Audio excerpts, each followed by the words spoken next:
they still say you cannot do it.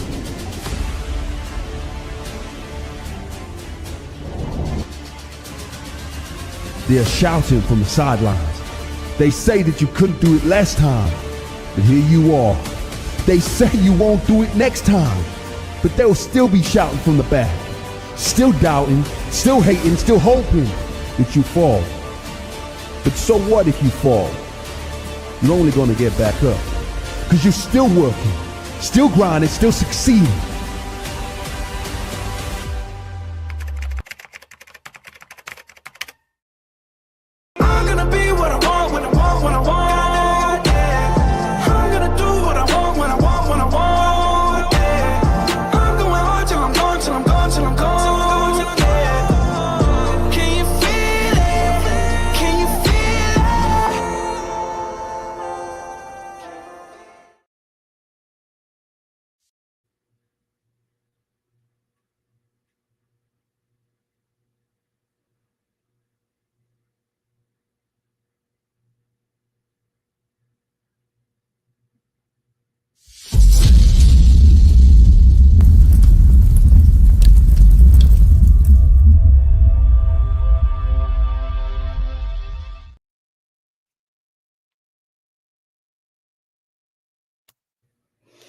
All right, guys, welcome in. It is Brad with College SportsCast, and we've got NFL Draft. We got Shadeur Sanders fall. We got Bill Belichick's weird-ass interview. We got it all. This is the big fuss. Can I please have your attention? There's all a commotion around here. What are you talking about? Let them yap at you. It's actually very exciting. Welcome in, guys. It's Brad with College SportsCast. I've got John Hammonds on here with me. What's up, Hammonds? What's up, man? It's been a wild week in the world of sports, man.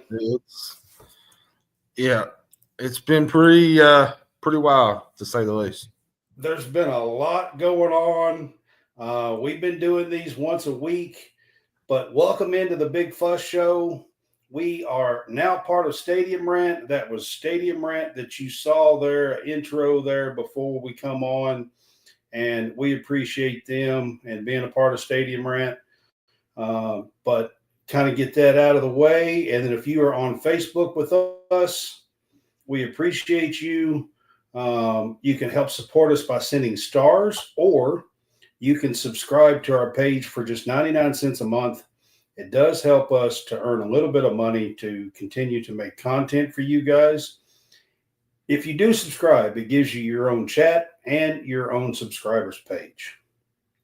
Yeah. All right, Hammonds. We've been doing these. Seems like we're doing once a week, but it seems and like by the way, so much that goes on. I know people are wondering why my X handle is not on there anymore. I got rid of X, so he's taking a little break. Yeah, I probably won't be back. I probably won't be back till football season. So, hold down the fort while I'm gone, Brad. Keep the light on. All right, man. But man, it seems like there is so much that goes on in a week's time in the world of sports, man. It's like, golly, there's 100 things to talk about now. There is. We're going to start out with the draft. The draft was last Thursday, Friday, and Saturday, the NFL draft. I'm going to start out with Cam Ward goes number 1 to the Tennessee Titans. And I kind of felt bad for this kid. They immediately cut away from him after he was the number 1 pick in the draft. Jacksonville traded up with Cleveland, and they immediately cut away from him. They didn't even interview him as the number 1 pick after he took the stage. It was kind of crazy. It was a mess to begin, because all the talk was, about Shadeur Sanders, Mel Kiper kind of, and don't get me wrong, I like where Shadeur landed, but Mel Kiper kind of beat a dead horse the whole night. He was he kept going on and on and on and on and on. It just seemed like it was just all Shadeur this, Shadeur that, and you're basically overlooking one of the top quarterbacks in the country that has a unique story. And he's the number one pick. I mean, how many times do you just basically glaze over the guy who gets picked number one? It doesn't happen often. It don't. And, I felt like Tennessee done really well getting Cam Ward. He gives them a lot of juice. Slater is a really electric athlete. He's from the small school in the lower bowls along the offensive line. Harris was a good pick. I think he was a defensive back from California. They got Ale Manor from Stanford. They got Dyke, which was a really good from Florida, the wide receiver, which I kind of didn't really like that pick in the 4th round. I felt like they could have went somewhere else with that. But I felt like overall Tennessee done good in certain areas. But I think they addressed what they really needed, and that was the quarterback position. Well, so I got to give a little bit of love here, man, to Cam Ward off top of the show. I mean, all right, if you have paid attention to our show, we've been doing this for 3 seasons. This is towards the end of the last season. For at least 2 of those seasons, if you pay attention to our show, me over here, I've been raving about Cam Ward since his days at Washington State. Yep. Well before, when he was at Washington State for a couple of years, I have talked about what kind of quarterback I thought he was, what kind of athlete he was. I have said since October or November of last year that I thought he'd be the number 1 pick. And John, not only was he the number 1 pick, but I believe he's the very first number 1 pick that was a 0 star coming out of high school. Yeah, like I said, he's got a unique story. I think he brings a lot of athleticism to this quarterback room. Unfortunately, Will Levis, his time may be short in Tennessee. They're saying they're going to give him a competition. It's going to be a competition, but we'll see how that – it's probably going to be Cam Moore. We'll probably find out later on this summer, off season. If you're looking at overall the NFL, Brad, I felt like Arizona improved. We'll get to team grades. I just wanted to so here with Ward, man. He's a 0 star recruit. He worked his tail off. And I'll tell you what I really enjoyed Thursday night. He didn't have on the flashy suits. He didn't have on the flashy jewelry. He was very low key. He was, I'm here to work. He was, get shit done. he just seems like a very, very good young man. Yep. And I got to give him that. Honestly, it was good to see a guy who is the number 1 pick that doesn't have all the ego, to be quite honest with you. All right. I am going to move on to your best team grades. Who you think done really well as far as grades in the draft? I liked Arizona. I thought what Arizona did was really, really good. They got Walter Nolan from Ole Miss. They got Will Johnson from Michigan. Will Johnson in the middle of the 2nd round was insane. Yeah, and they got Jordan Burke. The value at Will Johnson was insane. Yeah, and they got Jordan Burch, the edge from Oregon. They got Cody Simon, the linebacker from Ohio State. They ended up getting, I think it was Denzel Burke was another one, a cornerback from Ohio State. I felt like Arizona really addressed their defense. Nolan, I think, was to some, he's like a boomer bust type guy. You're going to, coming into the draft, he was one of those that maybe you get a good draft pick out of him, maybe, but Arizona, I think, is going to do that and accomplish what they want with him defensively. The biggest thing with Nolan is the practicing and there's been some entitlement issues that have been questioned. I think he's got a physical upside, Brad, as anybody in this class. He's really good on the interior. He does. He was the number one overall recruit. He was the number one overall recruit. Like you said, Arizona took a chance on Will Johnson. I thought was brilliant. He's the fit. If Will Johnson was healthy, he was easily a top 10 pick. I think, that's what I said. Like, I think he slid down the pole because of his concerns about his knee.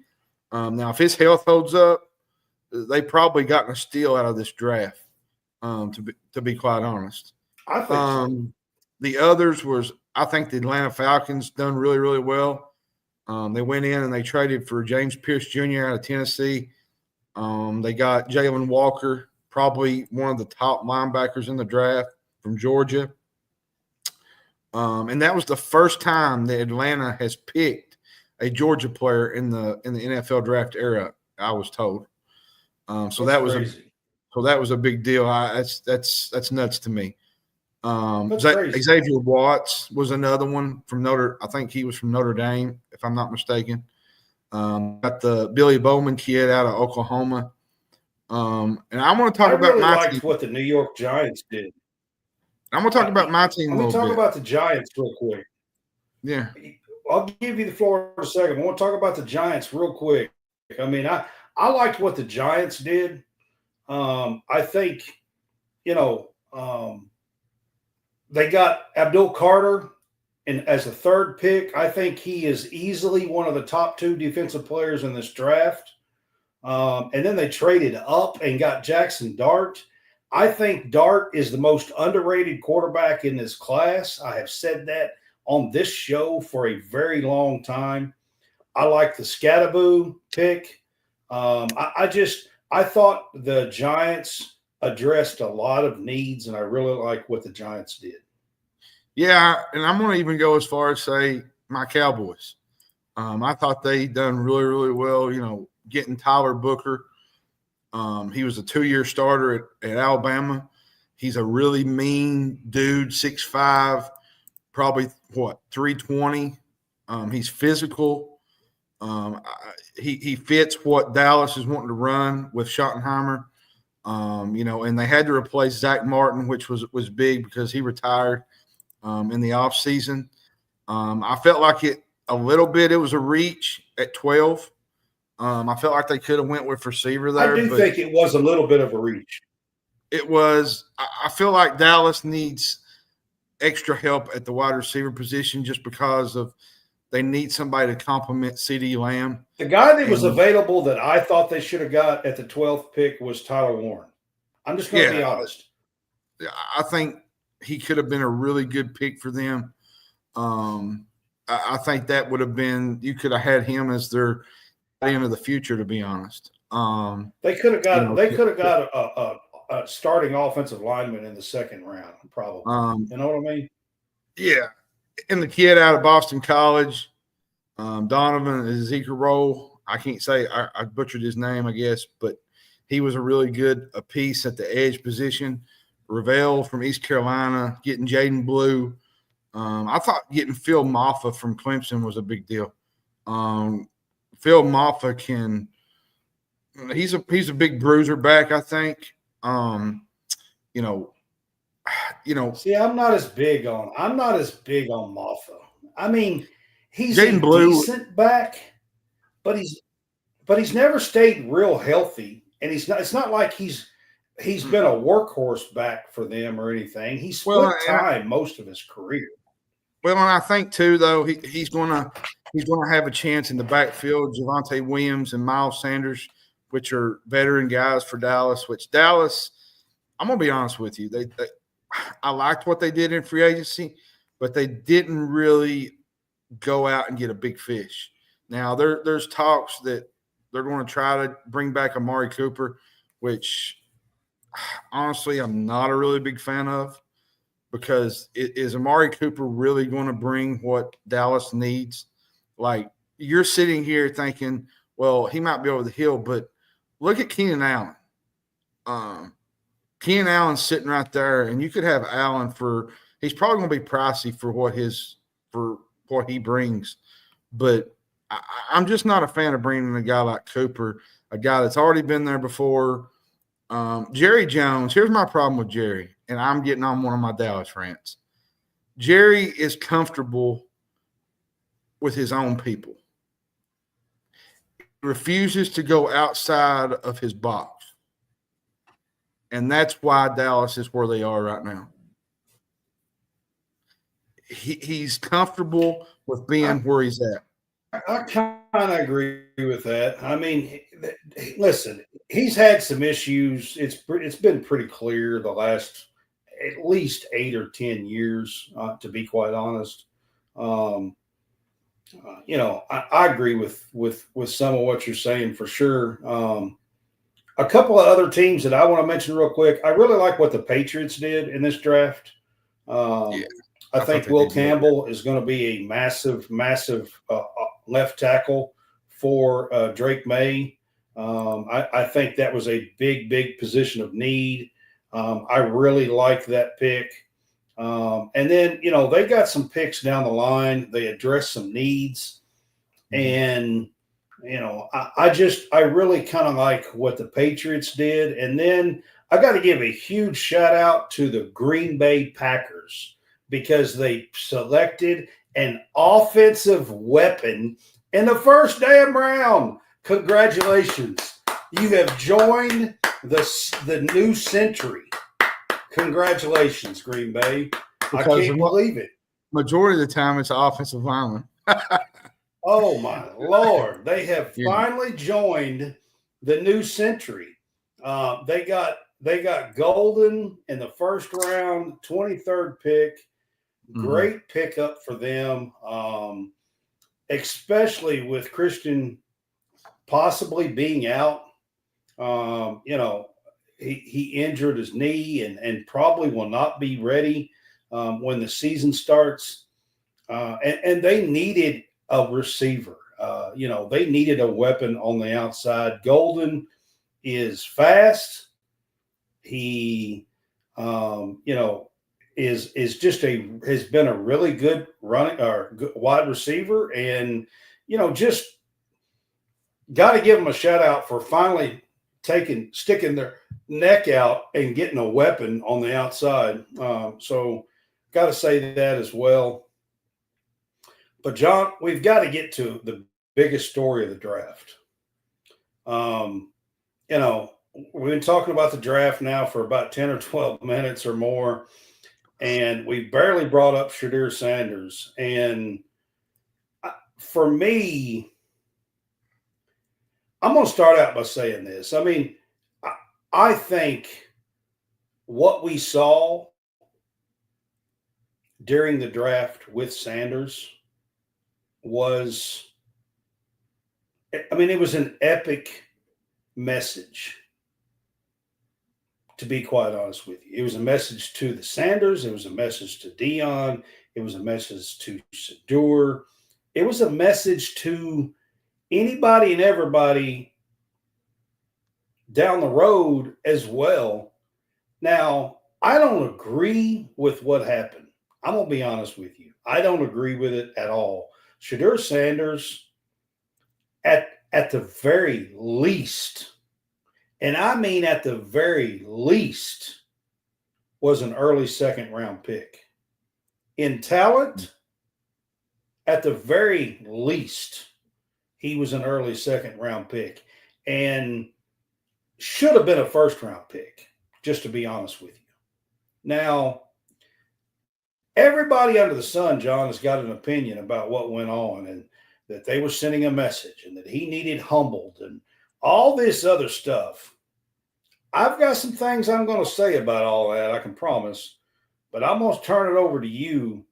What's your biggest take on what happened with Shadeur Sanders, who finally did get drafted in the 5th round by the Cleveland Browns after they had already picked Dylan Gabriel as a quarterback?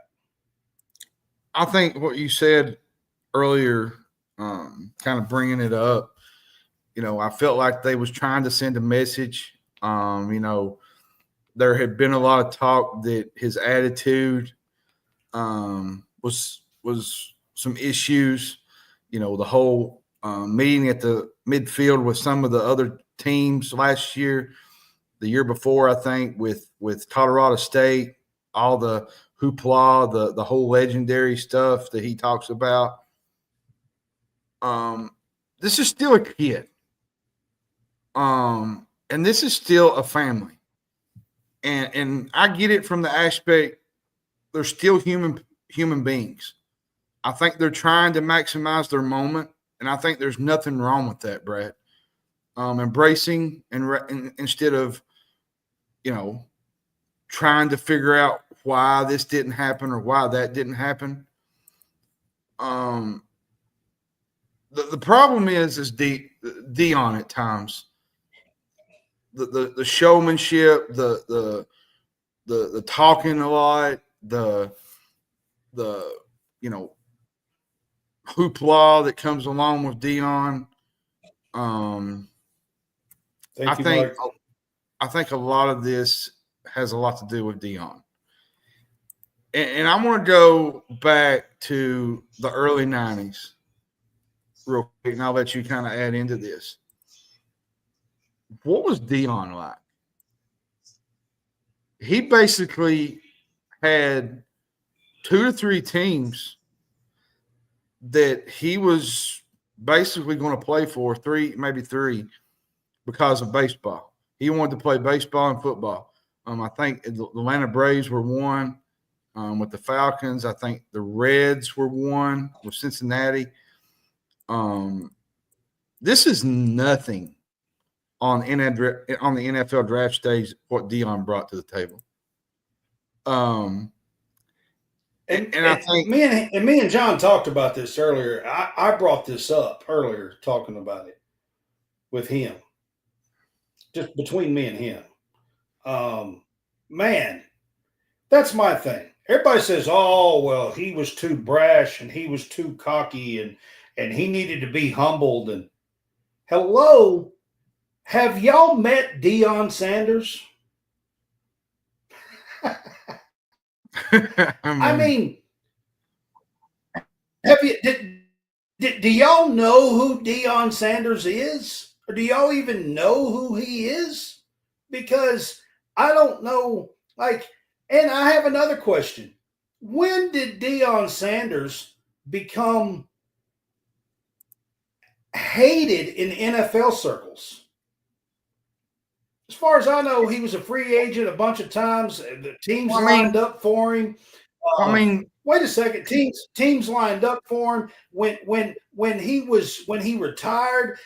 Broadcasting people, NFL stuff lined up for him. When he got into coaching, I mean, every time a job opens, NFL people call, everything else. I mean, when did Deion Sanders become hated in NFL circles? That's what I want to know. Well, and you got to. My second question is this: maybe you guys, just maybe you guys should go back and watch the 1989 draft. I mean, just maybe. I'm going to give you guys a little. I'm going to try to learn you guys something. Okay, that's what we say here in Kentucky. We'll try to teach you guys a little bit of history. Okay. Deion Sanders limited teams that could draft him in the 1989 NFL draft. He made it clear that he would only play for a few teams, one of which was the Atlanta Falcons. Even telling other teams that he wouldn't be available if they chose to draft him. He famously refused to participate and go to the New York Giants for a physical and mental testing before the draft, telling the New York Giants that they had no chance of drafting him. He dictated what others would do. And if you go back and watch his NFL draft, 1989 now, his NFL draft interview after he was drafted 5th, by the way, number 5, he was the number 5 pick by the Atlanta Falcons. His whole interview, he's back there with the chains and the sunglasses and smiling, and his whole interview is he's talking about merchandise for sale and that everybody needs to call him prime time. I mean, hello, if you think Shadeur Sanders is bad, y'all got, like, I don't even know where to tell y'all to begin to start looking at some of this. And by the way, maybe, just maybe, you guys should flash back to the 2004 draft. There was this guy by the name of Eli Manning. Yep. I don't know. Maybe you guys have heard Eli Manning. I'm not sure. It didn't seem like y'all have heard about Deion Sanders. So maybe y'all don't know who Eli Manning is as well. Maybe you should check out, maybe, I don't know, Peyton Manning, maybe Archie Manning. I'm not sure if anybody knows this stuff, because anybody that in media and the circles of the NFL for the last 5 days acts like this stuff never happened. But I promise you it did. Yep. If you go back and watch the 2004 NFL draft, it's about as awkward. The beginning of that draft is horrible to watch. There's a dad by the name of Archie Manning that is demanding that his son is not going to play for the Chargers, who have the number 1 pick. Guess what the Chargers decided to do anyway? They drafted him. They drafted a kid. I don't know. Perhaps y'all know his name. I don't know. Perhaps y'all know who Eli Manning is. They drafted him anyway. Yep. And the first hour of that draft was about as awkward to watch as anything you've ever seen in your entire life. Yeah, take time to go back and watch it.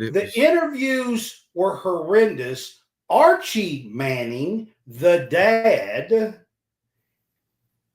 is interviewed with Eli. He's at the draft with him, standing right beside him, and clearly says that his son will not be playing for San Diego, or for San Diego at the time. At the time, yeah. The Chargers. And they dictated a trade because guess what? They wanted to be in New York.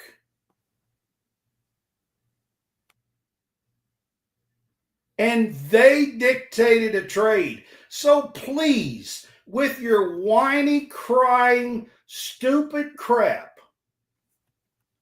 about being brash and everything else, please go on somewhere, because you have no earthly idea what you're talking about dictating where they went, where they were going to go, who was going to draft them. Go on somewhere, because the stuff that went on with Shadeur is tiddlywinks. Yeah. I mean, seriously, you might, maybe, just maybe, you might want to check out a little bit of NFL history. And I want to say this while we're on the whole Shadeur Sanders thing. You know, they brought up a good point during the draft and after the draft. There was 3 to 4, maybe there was probably more than that, guys pranked by fake NFL executives. Yep, and Shadeur was one of them. Got a prank call. I'm gonna say this. Falsely impersonating as an NFL executive, it should get you in trouble. in one of the most important times of a young player's career and dreams, and you want to ruin his night because you think it's funny and think it's cute. I mean, falsely impersonating people should get you in trouble. Plain and simple. I mean, you know, it's going to open the door, Brad, to some real consequences if this continues. And here's the deal when it comes to that, guys. The it's NFL gives them phones. The only people that have that number are NFL executives and team members of the NFL teams, like coaches and things of that nature. I'm going to tell you how people that have the number. So it is being leaked by family members of teams and executives and things of that nature. And the reason and impersonating the NFL is going to have to crack down on it, plain and simple, on the prank calls. Well, and I tell you this, that could have been a very humiliating moment for Sanders. You know, he handled it with confidence. Pittsburgh Steelers QB. Is this a real statement here? Because I'm starting to worry about you, John Robinson. But I feel like Shadeur took it in stride. He was confident about it. He didn't let it affect him. You know, his response was really, really big. It showed a lot of maturity, and especially during an emotional draft experience. Like, I think Tyler Warren was another one that was done like that. It was. Isaiah Bond was done like that. There's going to come a point where these numbers are going to be not given to certain people because of all this, this whole situation, this whole weekend. Like, one of the pranks was the Shadeur one. The son, his dad was the defensive coordinator for the Atlanta Falcons, who drafted Dion. The first 5-6 years of Dion's career was in Atlanta. Yeah. So I think they need to crack down on that, Brad. I kind of wanted to bring that up a little bit. That's a logistics issue that the NFL needs to address, that needs to be addressed now instead of later on, because if you don't address it now, it's going to get worse going You got to forward. do more than an apology. I'm sorry. You got to do more.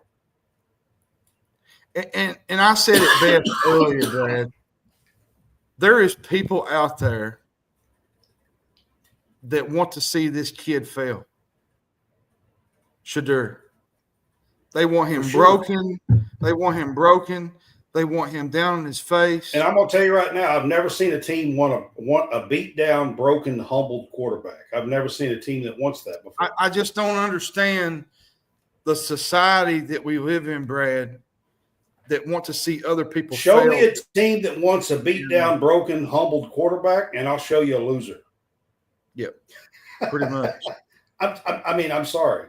I don't get people's mind frame where they want to see people fail and struggle and fall on their face because, you know, it affects me because, you know, we're trying to do this podcast and sometimes you're going to have haters. You're going to have people that don't like you, but to see people just want to see others outright fail because they don't have what you have is quite frankly. Well, I mean, they're jealous But let's be honest, they're jealous of Shadeur because he's lived a different life. But let's be honest, it's because Deion built it. It wasn't like people act like that it's been centuries and they've just lived as kings. Deion come from nothing. He built it.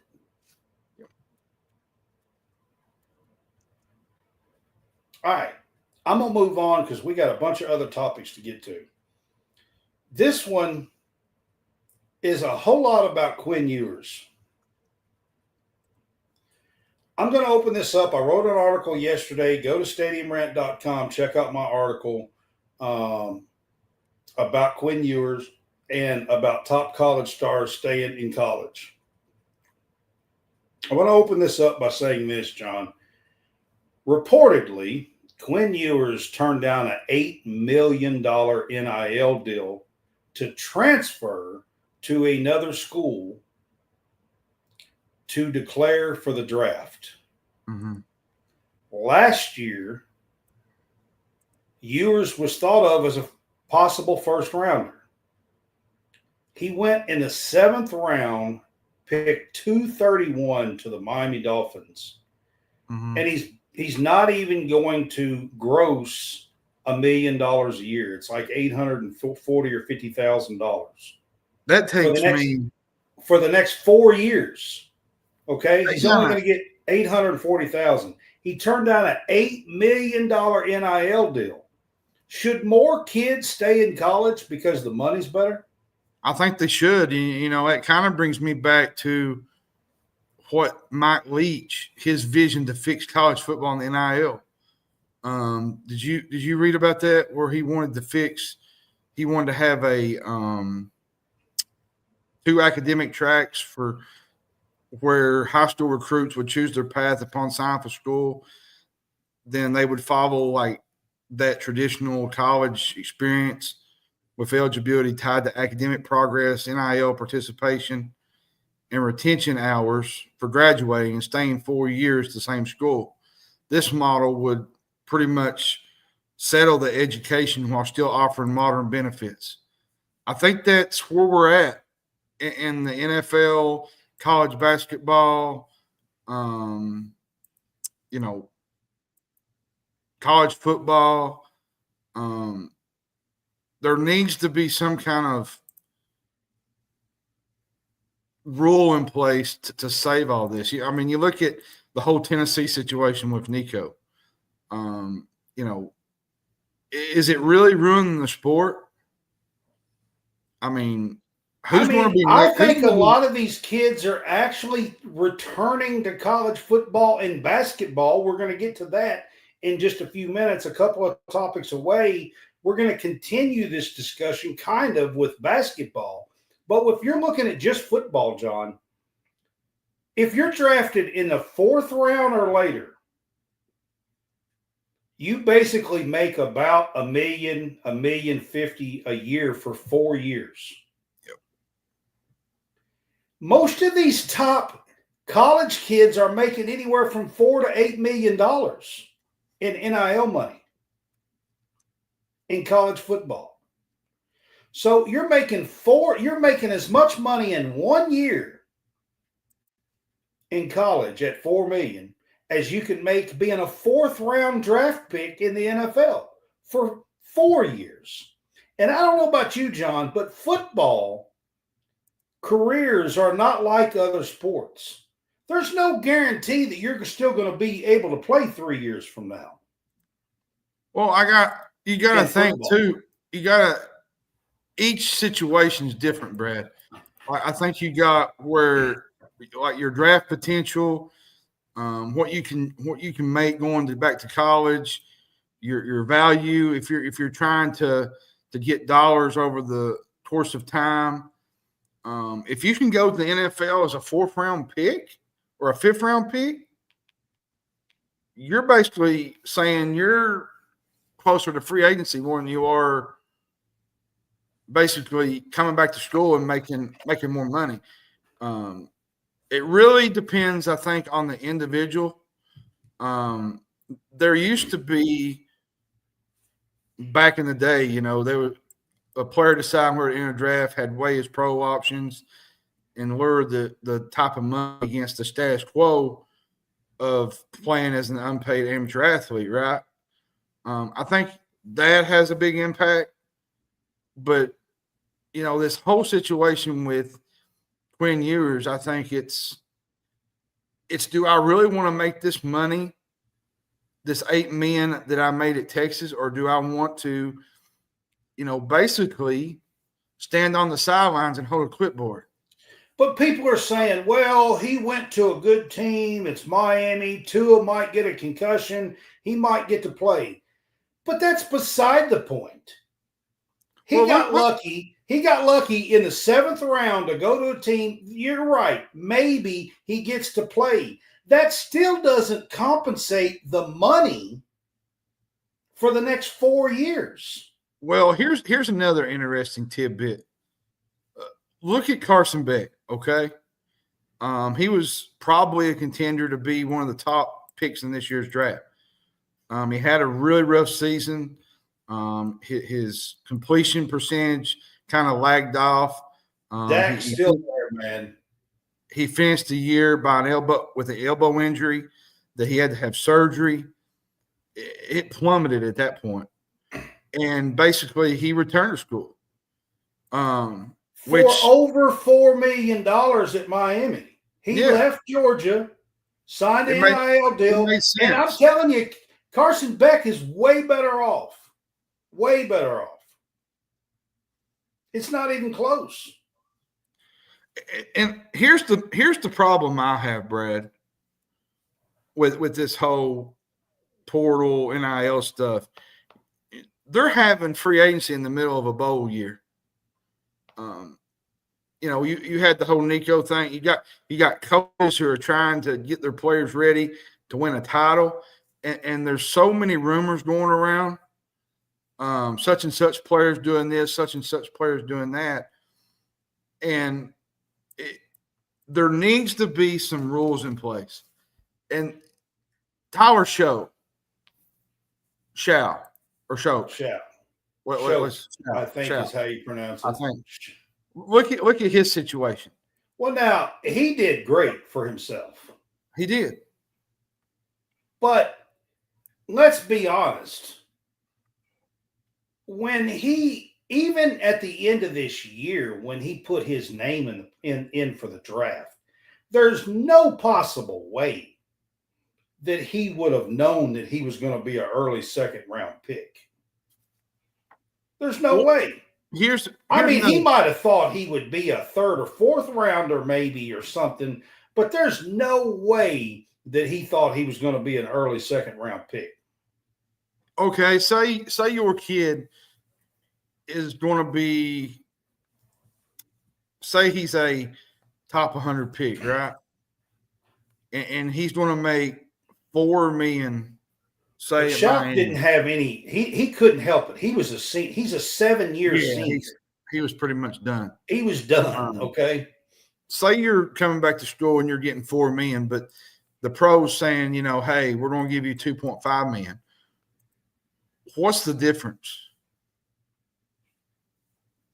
So in the 2nd and 3rd round, that's about what you get. You get somewhere in the $2.5, $3 million a year range, something like that. You're basically better off going back to school than going pro. I mean, look at the whole landscape with the whole college basketball thing. I'll get into that soon, but I think it's where, with the whole pay for play, it's when you got a lot of really good players who are probably really not good NBA players. If you're a decent college player, Brad, and you're a starter, you're probably going to make some money. Let's just be honest.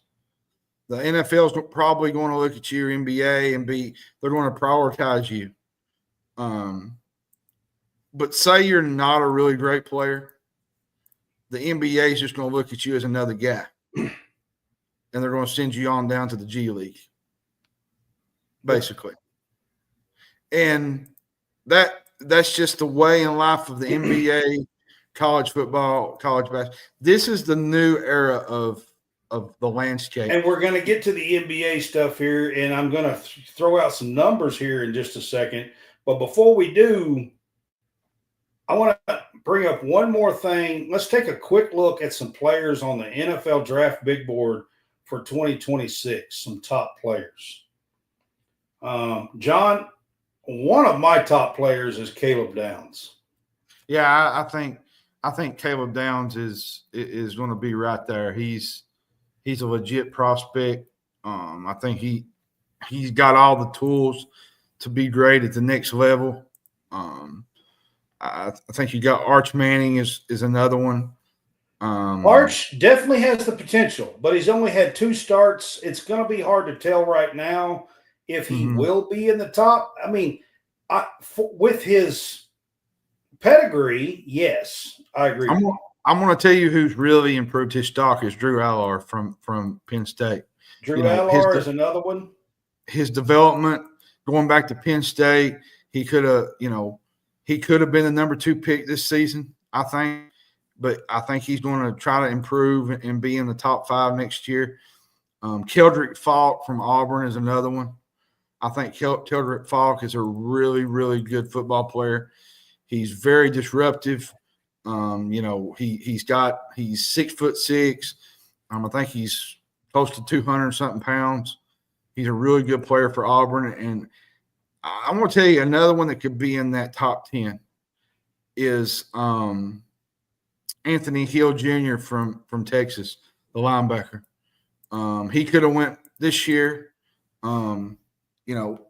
He's a really, really good, well-rounded athlete. He's got a really good skill set. Jeremiah Love is another one. The running back from Notre Dame, I think he's going to be a great, good player. The one to watch is down in Baton Rouge, Garrett Nussmeier.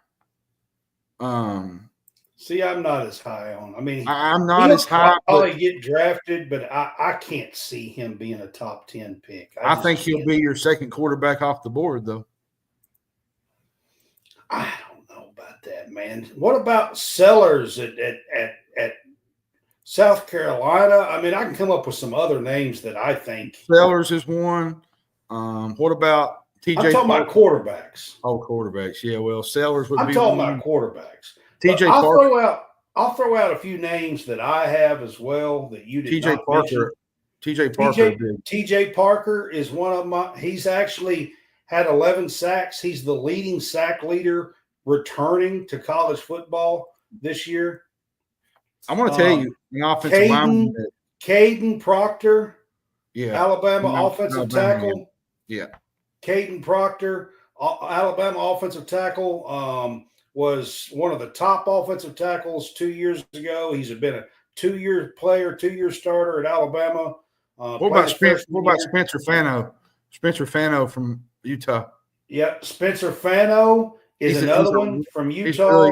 He's a really good offensive lineman. Ruben Bain at Miami. Miami, yeah, he's good. Yeah. Defensive end, Ruben Bain is another one that I would mention here. And then another one that I'm going to mention is Peter Woods. Peter Woods from Clemson. Peter Woods is a defensive tackle at Clemson. I think he could be a name that you might see in the top 10. I'll give you one more. Evan Stewart from Oregon. I think he's going to improve his game next year. He was a really big piece in that Oregon wide receiver room. Former 5-star recruit. He watched the Boise State and Ohio State games. He really put it on. You want to see an athlete that can get to the next level. That guy right there he's one to watch. Madeline's a big Bengals fan. I will give her that, and Kentucky. So I appreciate you being on, Madeline, and stopping by. You ready for the portal talk? The winners. Well, we're gonna go to the NBA draft announcing first. So today, it was released this morning. The list was There was 106 early entries announced for the NBA draft. It was the lowest number of early entries since 2015, John. I think you're making more money staying at school. It was the lowest number. Now, I'm going to give you guys a number that I think is absolutely insane. So the max amount of early entries was in 2021, okay? Just 4 years ago, which, by the way, is the year that NIL first was allowed and kicked off. All right, in 2021. So this was before NIL started, all right? There's only 60 picks in the NBA draft, by the way. So 106 entries is still kind of a lot, all right? But in 2021, there was 363 early entries into the NBA draft. That's an insane number. There's only 60 picks. Yeah, you're basically hoping for a spot. I mean, 363 early entries in 2021. 106 is the lowest number since 2015. Kind of what we were talking about with the NFL players, should they stay or should they go? A lot of what used to be early entry people are coming back into college basketball. Yeah, I mean, they're like, you got the whole situation with like Otega Oweh from Kentucky. You know, they're testing out the waters, trying to get a little feedback. And college basketball is retaining a lot of these players. And a lot of those players eventually come back to school, and I think NIL has a lot to do with it. You know, you got I wouldn't say it's not over yet, Madeline. I wouldn't say, you know, it's NIL anymore. Basically, it's pay for play. Let's just call it what it is. And speaking of that, earlier today, Alex Karaban returns to UConn, which adds to their dynamic level. I mean, you know, they bring back Karaban, they bring back Reed, they get the Georgia guard, Silas Demery. They've added some really good pieces to this team. Now they lose. And when you get the likes of Alex Karaban coming back, he's a two-time national champion. UConn's probably looking at a top 5 team now. They lose McNeely, which I think will be a big loss, but they can kind of cover that up with what they bring back in the portal. But, you know, UConn's going to be right there again. And as much as the whole world hates Dan Hurley, they're going to be right there. They're going to be in the middle. Bringing Karaban back, who, by the way, in the latest mock draft was the 35th pick. Yep. One of them that I seen had him at the 35th pick. He was going to be going to the combine, which I'm going to talk about next. He was going to be going to the combine, and there was a chance that he could be a first-round pick. And he is coming back to college basketball. Part of this, you know, what we're talking about here and retaining talent, Karaban is one of those guys that is coming back, that is staying in college basketball. And people are like, well, you know, why has college basketball changed so much and everything? A whole lot of it is talent is staying in college basketball. Yeah, I had this conversation with a guy today. We was talking about, you know, the retention, how you look at Tennessee, you look at all these schools, and now Kentucky is kind of going in that direction with, you know, away from the whole NBA factory type thing. Now, let's be real. You're going to get a couple top picks here and there, like a Jaden Quainance that's going to come here and there, most likely.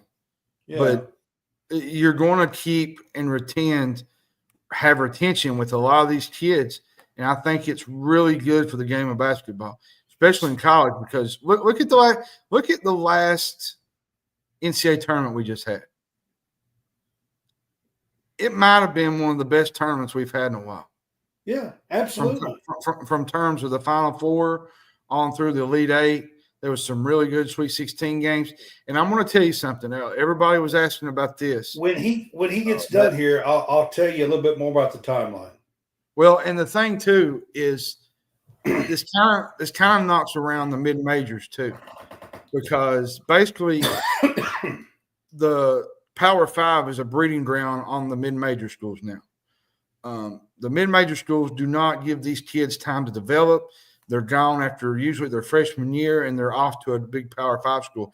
And I think what you're going to see going forward, Brad, is the NCAA tournament's going to be lack of upsets a lot more now, because the bigger schools are going to be overtaken by these. I agree with that. Mid majors.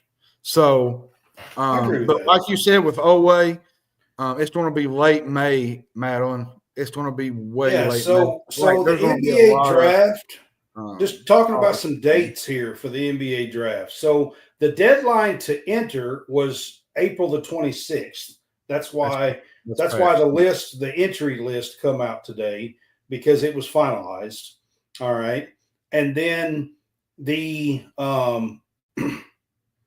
two combines, okay, there's a G League combine that is before. It's like the 7th through the 10th or something like that of May. Yeah. And then the NBA combine in Chicago is the 11th through the 18th.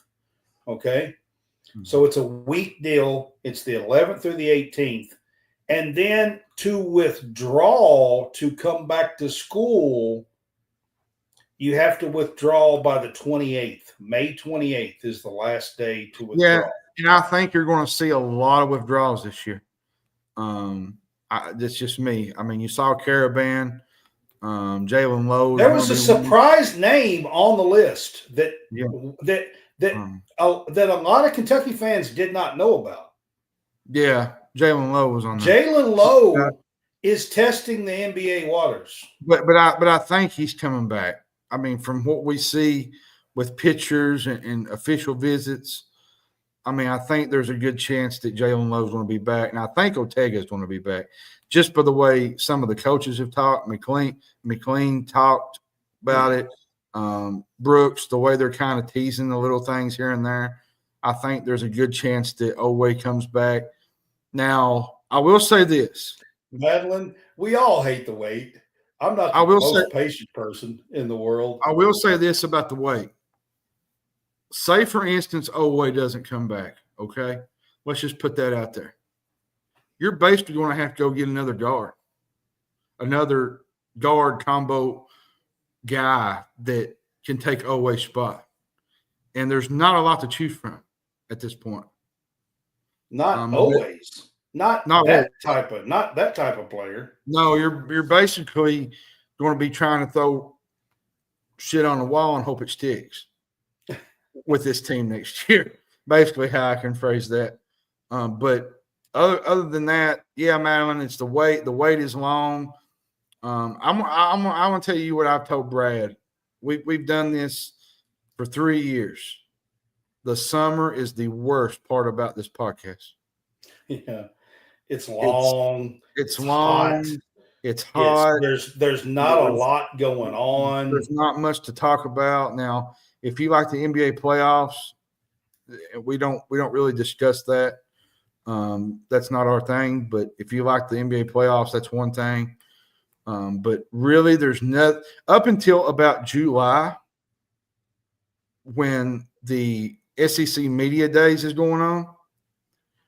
That's when everything starts kind of getting a little hot and heated, because you're basically getting close to the August and let me talk about Oway for just a minute here. So baseball's not boring. The latest mock drafts that I have seen on Oway did have him up to number 77. Okay.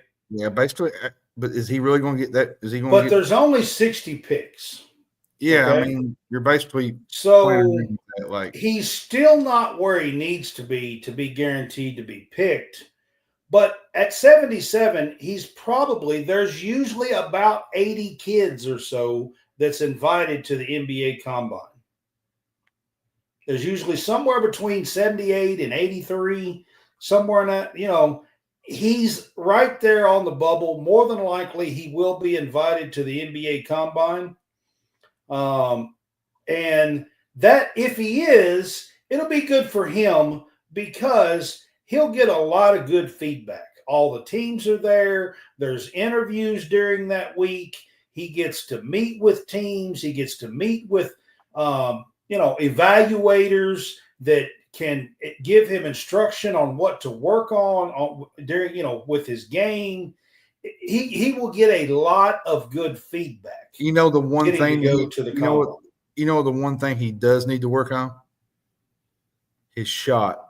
His 3-point shot. His 3-point shot needs a little work. And I'm sure that'll be something that he is told and how to work on it and the best way to make adjustments. And they break it down and tell you a lot of good feedback. So, okay, go ahead. So, I'm just saying I am hoping for him, for his sake, since this is going to be his one and only time. He's going to be a senior next year.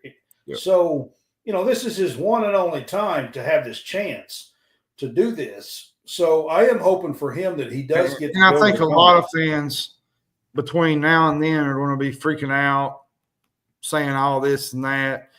Don't pay attention to what really goes on X. I agree with you. I'm not the biggest. I don't watch baseball on TV. I just don't. Brad will tell you what has been put on X during this portal season has been a disaster. It's a shit show, if you want to know the truth. I'm not even going to go. I'm not even going to say it. I'm just going to be quiet. There's some going to games. Madeline is different. There's some watching it on TV. There's some names out there that cause a lot of trouble. That's all I'll say on X.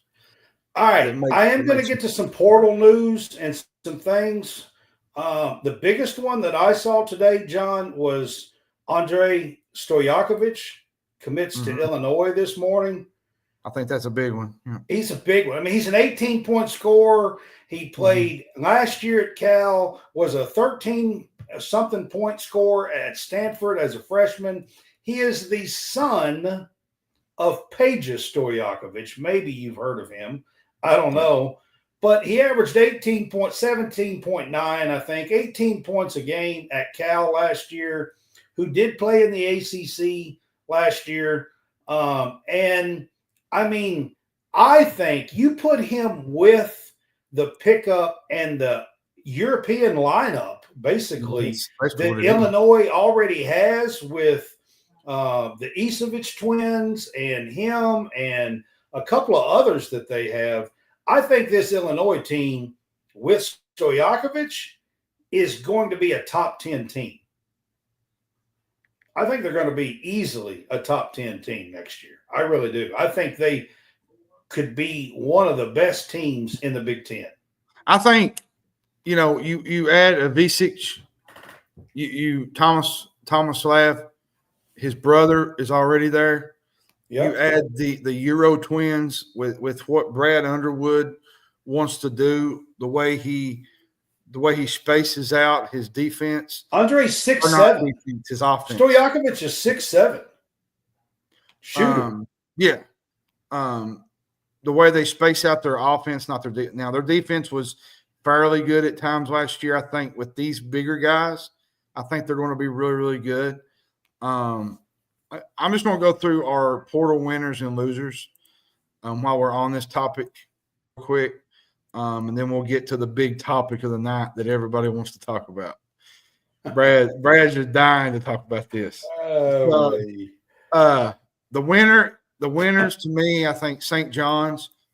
Patino just reloads. He's about to turn 73 years old. Yep. Brad, and to do what Patino has done, he's the oldest coach in college. He's the oldest coach in college hoops. They got the kid from Arizona, Joseph Sonnen from Arizona State. They got Sellers. Now they're going to lose R.J. Lewis, which is going to be a big piece for them. but I think they've kind of added that with Ian Jackson in the backcourt. They got Bryce Hopkins, which he's not been healthy.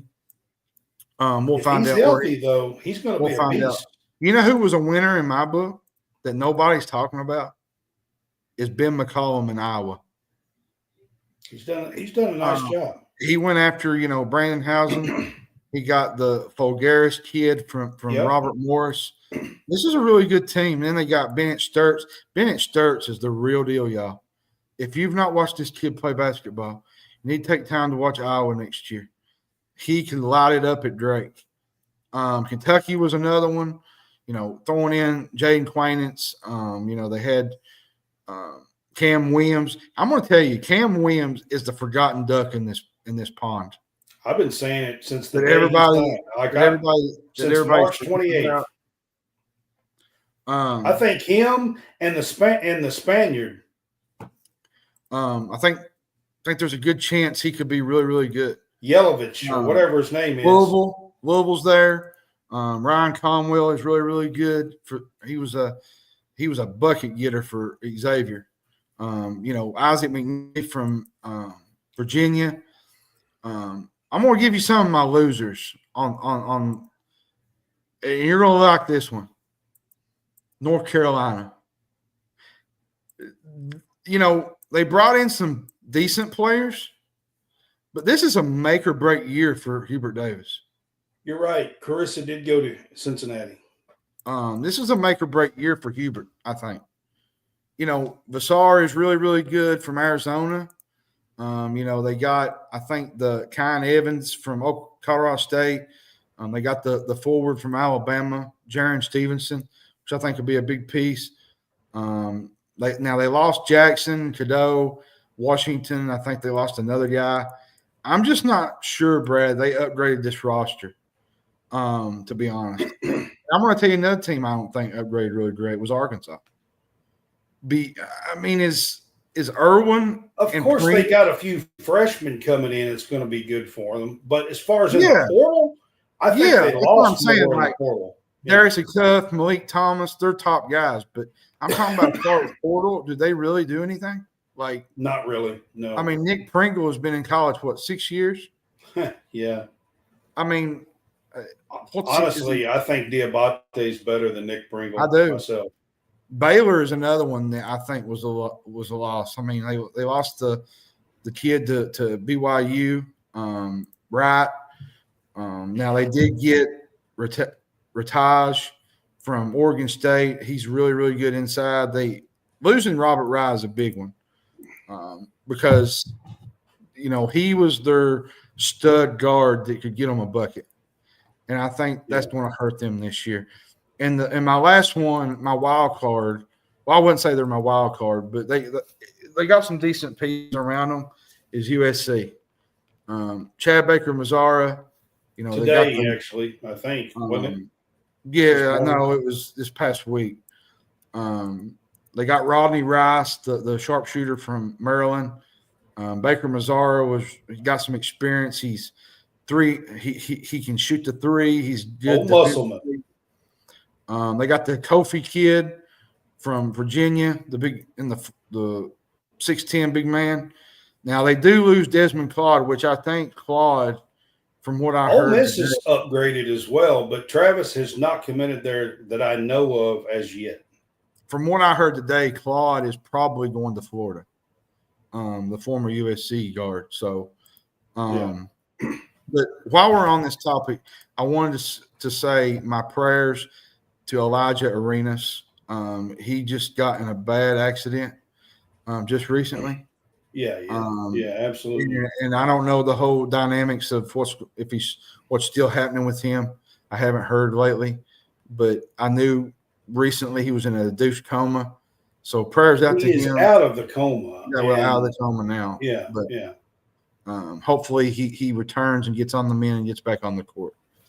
Oh, and by the way, on the women's side, Mylaysia Fulwiley goes to LSU. That's my next topic. That's what I'm fixing to hit right now. Yeah, that was a big one. So on the women's side of college basketball, which is what I do, especially with the Kentucky women, but Mylaysia Fulwiley committed to LSU and Kim Mulkey.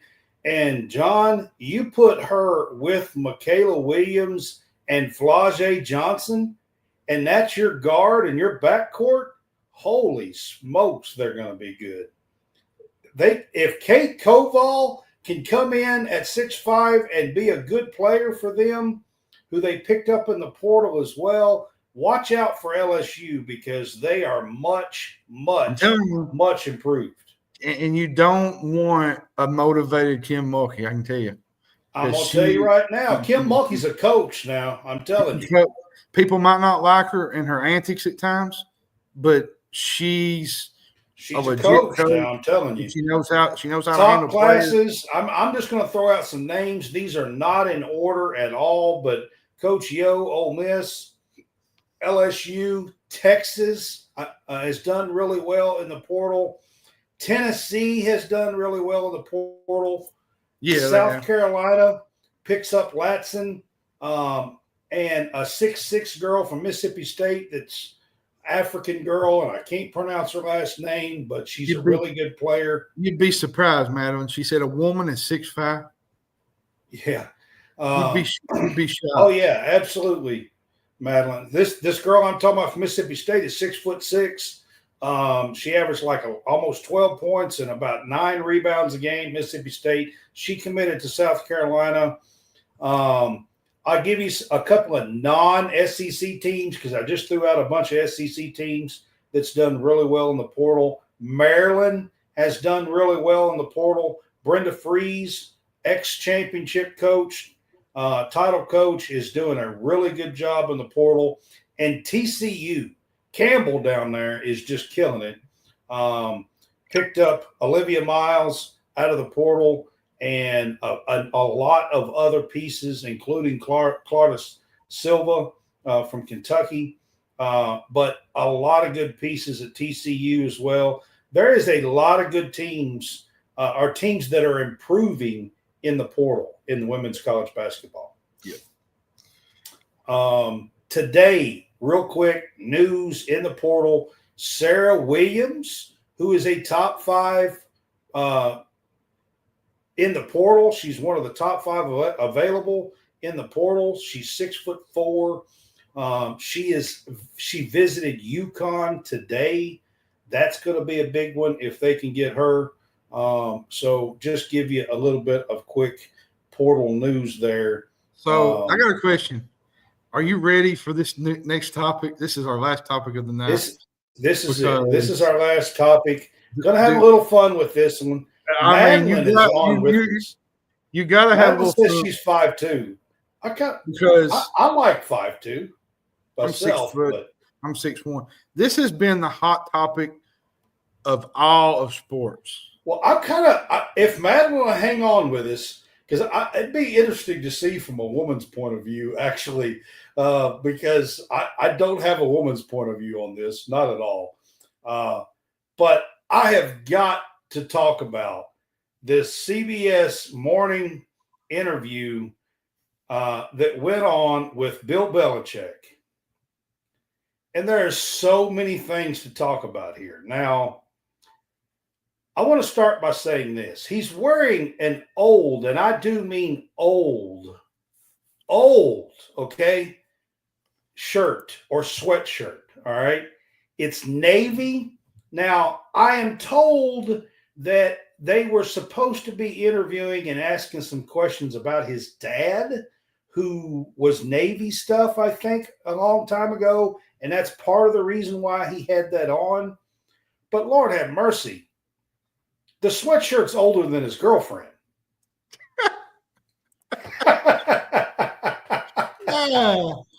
I mean, I just got to start with that. I mean, I gotta say this. It's got holes in it, and I mean, he's on CBS Morning News. Here's what gets me. They're separated in age by almost 50 years, right? Their age. He's 73. She's 24. Here's where it was very and his sweatshirt is 37. Here's what was very troubling for me, Brad. If y'all are keeping score, sweatshirt's 37. Here's what's really troubling about all seriousness here. What's really troubling about this whole situation is during the interview, she interrupted one of Belichick's answers. She shut down a topic, and she stormed off the set with him and thought he was coming outside with her. Madeline, I really am interested to know what your comments are, what your thoughts are on this, because I think the girl's crazy myself. The CBS producers didn't know what to think. They asked her, where did they meet? And she says, we're not talking about this. And then she goes off and she shuts down a topic, shuts a topic down, storms off the set with him and delayed the session for almost 30 minutes. And here's the kicker. Here's what I want to start talking about and why I think North Carolina should start being worried, okay?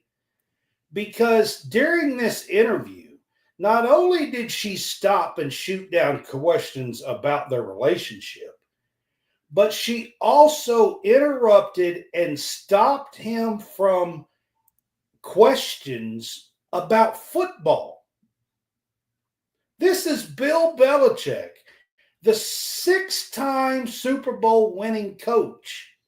And this girl is 24 years old, and he is answering questions about football.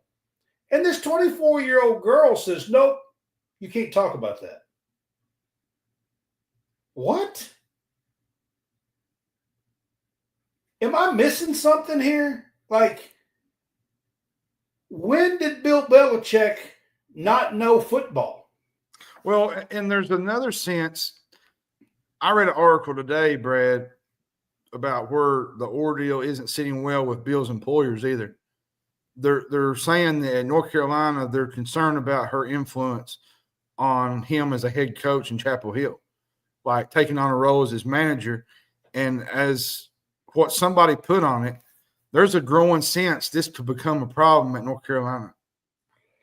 So there's video of him on the field, and her stopping practice. She's stopping practice. Yeah. I mean, listen, if I'm 73 years old and I got all the money in the world and some young chick's probably, 24, Listen, 25. I got to put it on the screen. Madeline said it. I'm going to put it on the screen. We all know it. I mean, everybody here knows it. It's not a secret. It's not. I mean, we all know it. Everybody knows it. So it is what it is. But at the same time, I don't really care about that part of it because he still knows football. He does. She should not be interrupting football questions, interrupting practice, shutting down practice, shutting down football questions. I mean, it's ridiculous, John.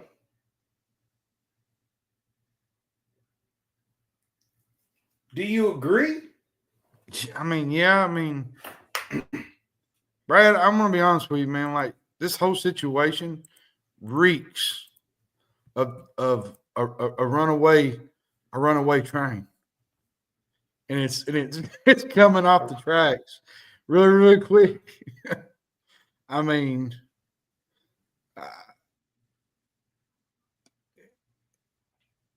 he's a strong football coach. He's been a strong. He's always been tough and yeah. It's so weird. And then to see him just like blank face looking over like I can't talk. I can't answer that. Like, it's just the weirdest crap I ever seen in my life.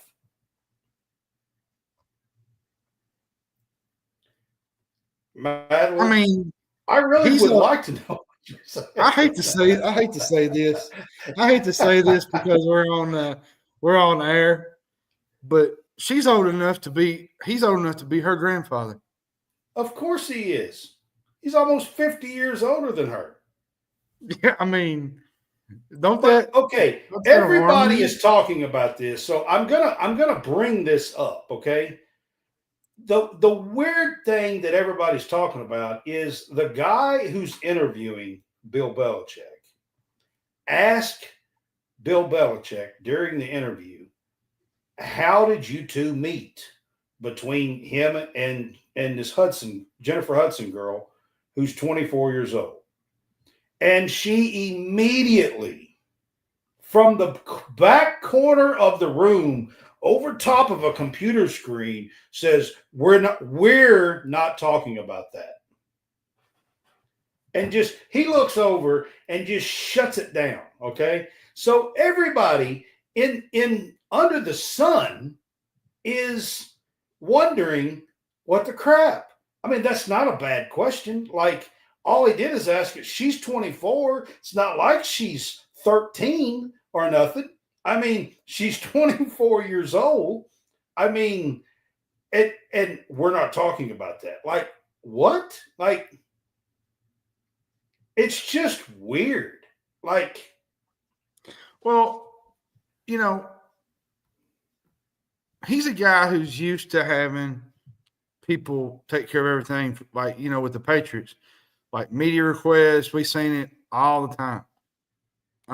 Now he's turning all those responsibilities over to her, and she's getting more and more territorial. including all of the emails at UNC have her as CC'd in all the emails as a coach for North Carolina. Like, how much control can she want? Like, and here's another thing. I think it was a couple of months ago, or it might have been, I can't remember. It might have been a month ago. By June of was it last year? She showed up to a cheer practice driving a white Porsche, which has a price of what, $75,000 maybe. It was a gift from Bill Belichick. I hate to say this, and I'm going to say it on air. And if we get canceled, that's okay, because I'm just going to flat out say it right now. She's a gold digger. I mean, if you think about what she's doing and all the things that she's, the things that she's saying on. well, I made a bunch of jokes the other night when I seen this interview. I'm like, hell, he needs to blink twice if he needs help or something. I mean, honestly. I'm confused, Brad. Like, congratulations, Madeline. Got a black BMW that I. The thing that bothers me is the optics are really, really bad. And at some point, this is going to turn. I mean, does this girl have 73-year-old Bill Belichick held hostage? I mean, it's. I mean, because it sure looked like it. I'm not kidding. I mean, it's just I'm very concerned about it because, we don't really know what her role is. We do know that she's overlooking certain things at North Carolina.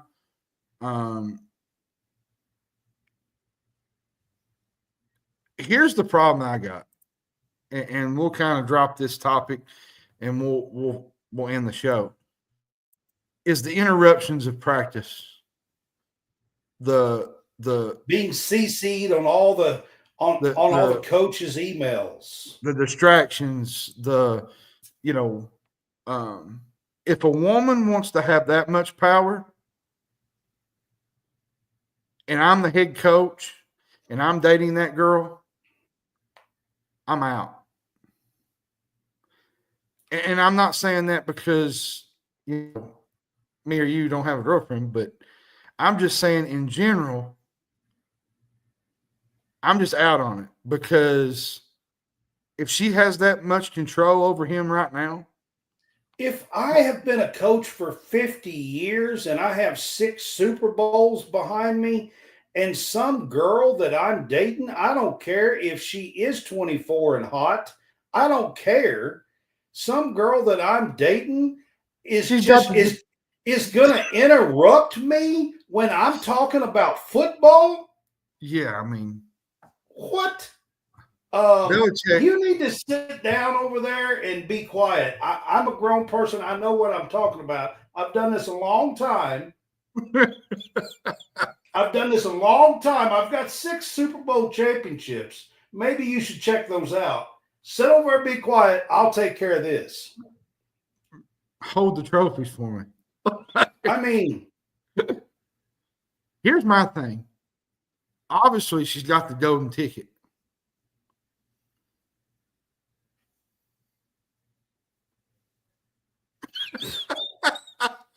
I mean, she's got the golden ticket, Brad. I mean, what else is there to say? She's young. it's not that.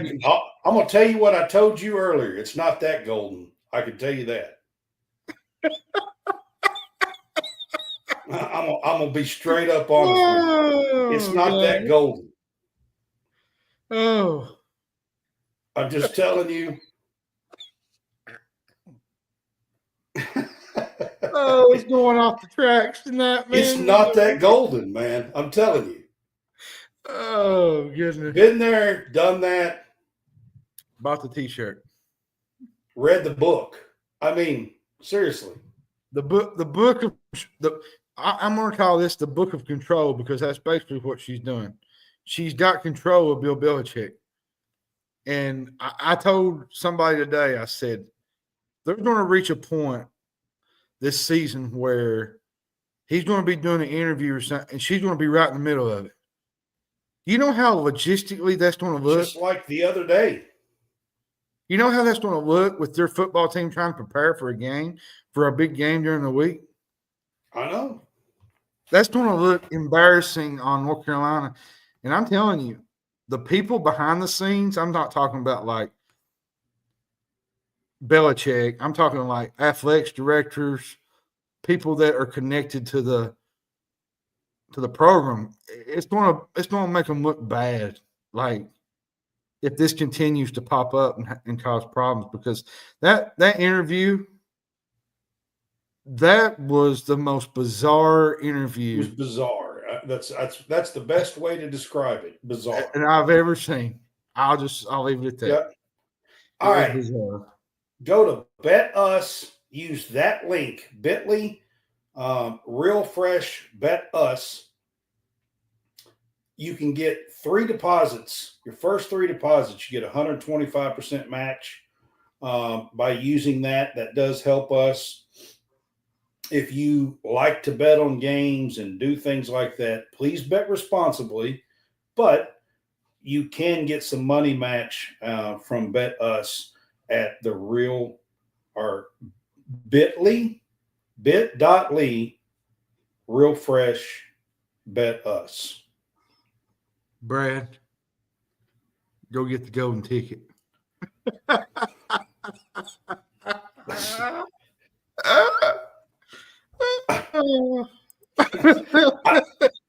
I'm gonna hush on that one. Check out my Quinn Ewers article that I wrote yesterday. John wrote one about the top men's college basketball portal classes. That's kind of what we were talking about earlier. And then, of course, we're still writing SEC, men's basketball, all different stuff. So check us out. I know people are going to probably think that last segment was bizarro, but it ain't no more. Look, check out that interview. That was bizarre. All joking aside, leave the joking at the door, but there's a legit issue going to keep popping up if this happens during the regular season. It's got even UNC people concerned.